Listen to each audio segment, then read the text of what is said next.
There was a time when Australian towns didn't explain themselves. They didn't try to attract you. They didn't sell an image. They didn't apologize for being quiet. They simply existed, and people fit into them. In the 1970s, most towns were small by design, a few thousand people at most, one main street, a handful of shops that opened because locals needed them. Life had a shape. You knew where you were meant to be, and when.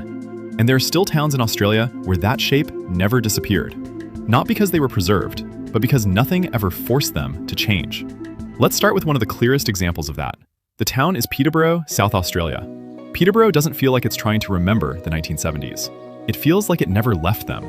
This was once a railway town, a proper one. Trains mattered here, work mattered here, routine mattered here. When the railways slowed down, the town didn't panic. It didn't rebrand. It didn't redevelop. It didn't chase visitors. It simply became smaller. Today, the population is low, just a few thousand people. Small enough that nothing needs to move fast. That population size explains almost everything about why the town feels the way it does. Walk down Peterborough's main street and you don't see layers of change. You see continuity. The buildings are solid and plain. Brick shop fronts, wide footpaths, signs that don't shout. Nothing is fighting for attention. There are no chain stores trying to stand out. Shops exist because locals still use them. The hardware store looks like a hardware store. The bakery looks like it's always looked. The pub looks like it's seen 1,000 quiet afternoons. This is the kind of street older Aussies recognize instantly, because it hasn't been redesigned to impress anyone. Housing in Peterborough tells the same story. It's cheap, but not in a dramatic, shocking way. Cheap in a normal way. The kind of prices that feel familiar. Weatherboard homes from the 50s and 60s. Brick houses from the post-war years. Large blocks with sheds that actually get used. Most homes were built to be lived in long-term. Not flipped, not upgraded, not expanded. Many still have the same layouts they had decades ago. Separate kitchens, separate living rooms, hallways that divide space properly. Backyards are functional, hills hoists, veggie patches, old fences that were put up once and never replaced because they still work. This is the kind of housing older Australians grew up around. Not special, just right. Daily life in Peterborough still follows an older rhythm. Mornings start early, not because people are rushing, but because that's how the town has always worked. Shops open, errands get done. By mid-afternoon, the town is already winding down. Nothing stays open late unless it needs to, and most things don't. Evenings arrive quietly. Streets empty. Lights come on. People settle in. There's no background noise pushing the night along. Silence here doesn't feel empty. It feels expected. One of the reasons Peterborough feels so strongly like the 1970s is because there was never enough population pressure to override it. No housing boom. No influx of outsiders. No reason to tear anything down. When population stays low, expectations stay low too. You don't expect variety. You expect reliability. And reliability is exactly what keeps towns like this frozen in time. People know where everything is. They don't need signs, or apps, or directions. They already belong. For older Aussies, Peterborough doesn't feel old-fashioned. It feels recognizable, like a town you visited as a kid, like somewhere your parents would have known how to navigate instantly. It's not nostalgic because it's preserved. It's nostalgic because it never stopped being used the same way. And that's the key difference. Some places try to recreate the past. Others simply carry it forward, quietly, without comment, and without needing approval. Peterborough is one of those places. And once you understand why it stayed the same, you start noticing the same pattern elsewhere. Not everywhere, just in a handful of small towns that were never big enough to be changed and never needed to be. If Peterborough feels like a town that quietly stayed put, the next place feels like one that never questioned why it should change at all. This town is Junee. Junee doesn't announce itself. You don't arrive to banners or slogans.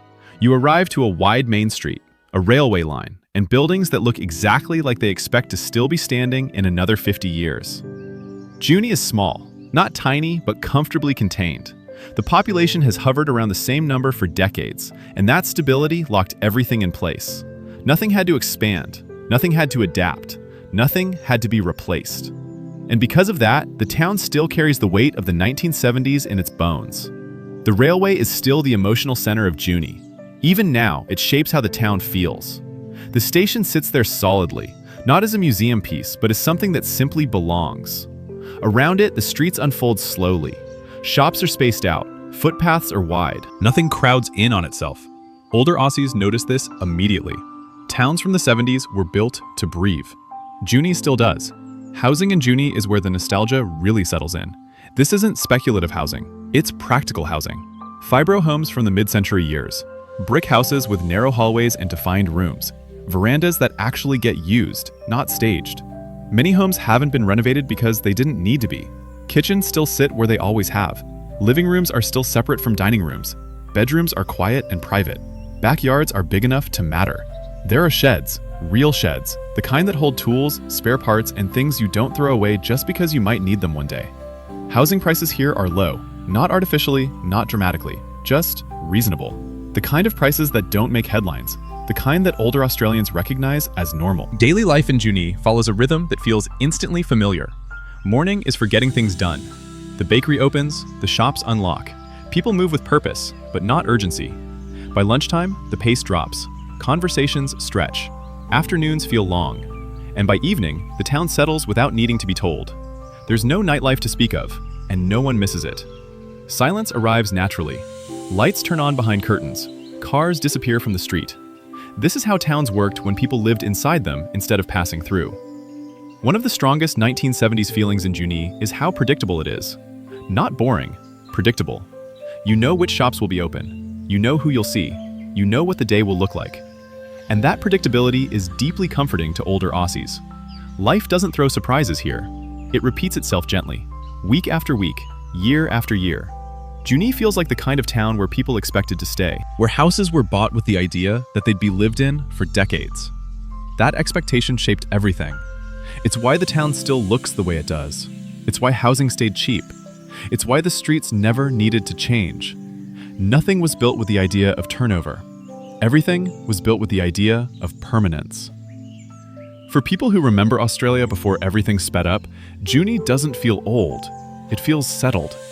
Like a place that found its pace early and never saw a reason to abandon it.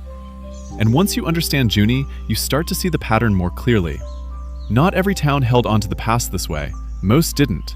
But a few, the small, steady ones, carried it forward quietly, without nostalgia, without effort, just by continuing to live the same way they always had. If Peterborough stayed the same because it became smaller, and Junee stayed the same because it stayed steady, the next town feels like it stayed the same because it never expected anything different. This town is Donald, Victoria. Donald sits quietly in the Wimmera, surrounded by flat land and big skies. It has always been a farming town, not a destination, not a stopover, just a place where people lived and worked. That purpose never changed. And because the purpose never changed, neither did the town. The population in Donald is small, and it has been for a long time. Small enough that everyone still understands how the town works. You don't need directions. You don't need reminders. You already know where things are meant to be. Donald's Main Street feels instantly familiar to older Aussies. Low buildings, wide road, angled parking that still makes sense. The shops are practical. A supermarket that hasn't been reimagined. A bakery that still looks like a bakery. A pub that hasn't tried to become anything else. Nothing here feels curated. It feels used. That's one of the strongest 1970s markers. In the 70s, towns weren't styled. They were functional. Donald still is. Housing in Donald carries the same honesty. There's no dramatic divide between old and new. Most of the town is made up of the same kind of houses you would have seen half a century ago. Brick veneer homes from the 60s and 70s. Weatherboard places with deep eaves. Single-story, sensible, and straightforward. The layouts haven't changed much. Separate kitchens, defined living rooms, bedrooms set back from the street. Backyards are large enough to matter. You can grow something, fix something, store something. Housing here is cheap because demand never outpaced supply. There was never a reason for prices to climb. People didn't arrive in waves. They arrived gradually, and often stayed. For older Australians, this kind of housing feels normal. It doesn't feel like a compromise. It feels like what houses were always meant to be. Daily life in Donald still follows an older structure. The town wakes up early, not because people are rushing, but because that's how rural life always worked. By midday, things slow. Afternoons stretch out.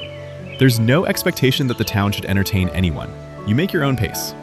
Evenings come quietly. The streets empty. Lights come on behind familiar windows. There's a sense that once the day is done, it's done. No one expects more from it. One of the strongest signs that Donald feels frozen in the 1970s is how little attention it pays to the outside world. There's no urgency to modernize, no pressure to attract people. The town exists for the people who are already there. That mindset shapes everything. It keeps housing affordable. It keeps routines stable. It keeps the town recognizable to anyone who remembers what Australian country towns once felt like. Donald doesn't feel nostalgic because it's old. It feels nostalgic because it never replaced what worked. It kept the same rhythms, the same expectations, the same sense of enough. And when towns hold on to that, time doesn't feel like it's passed. It feels like it's been moving at the same speed all along. There's one more kind of town that carries the 1970s even more quietly. A place where population dropped but never disappeared. Where houses stayed cheap because life stayed simple. Where the past didn't become a memory, it became the default. And when you step into a town like that, the feeling deepens. Because you're not just remembering the 1970s. You're standing inside the way life used to be lived. That final kind of town is one where the population didn't just stay small, it thinned. Not enough to erase it, just enough to lock it in place. That town is Jamestown. Jamestown feels like the 1970s settled into it and never felt unwelcome. It was once busy enough to matter, busy enough to justify solid buildings, wide streets, and a full town center. When that busyness faded, the town didn't reinvent itself.